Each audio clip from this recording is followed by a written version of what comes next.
when I'm reading the book, I had the bird's eye view note of what had happened in your experience, but then to read it and to get the real context of the depth of your relationship with your grandpa, which then when you read about what happens, you're like, that like it gets you, right? Like it gets me. I wasn't close with my granddad at all.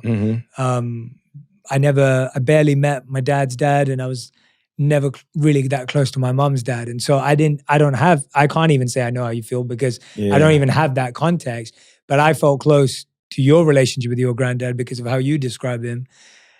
And then, I mean, there's no words to describe it, for it to happen just in the most tragic way that you could lose someone you love. And the way you find out, the way you rush over there, like, yeah, that whole moment when I'm reading it, it was like, I can't imagine how tough it is to relive that for you as you're writing it out. And why was it so important to share that piece? And why did it mean so much to you to share that piece? Yeah, I think it was important for me to share it. Just selfishly, it was for me too, to talk about it and also to show why I am sort of the way I am and why I'm wired the way I am.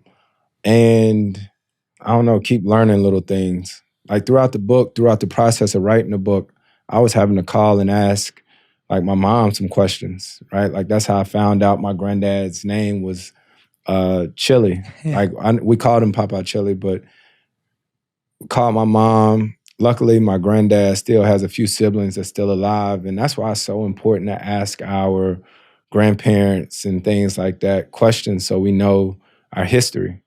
And I don't know, I think it was just great for me. Obviously, I want a lot of people to read it, but sometimes I was almost in the book just talking to my family.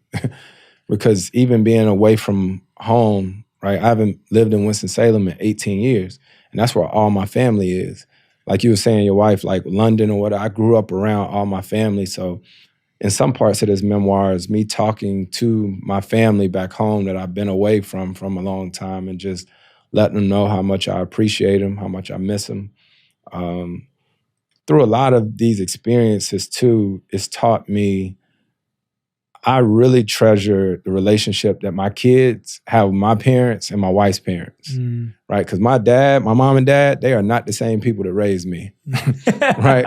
They are not. The way they be so nice to my kids and, my son in the backyard shooting basketball when he was younger and he bricking left and right and my mama just yelling, "Good job, baby." Good. No, that is not what you're supposed to be doing. But there are times when my kids will do something and I get on them and I see my dad, them like, be easy on them. And I like, you wasn't easy on me.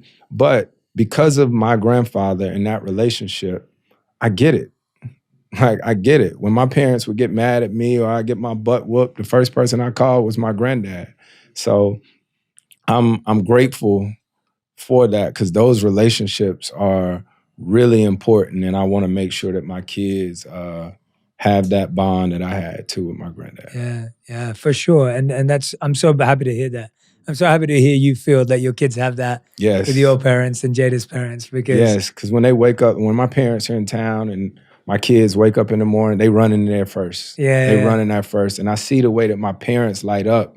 And it seriously, like I literally look at my parents and I think back to my granddad and how he must have felt. Yeah. And it's so crazy. What's this, 2023? My dad is 62 now.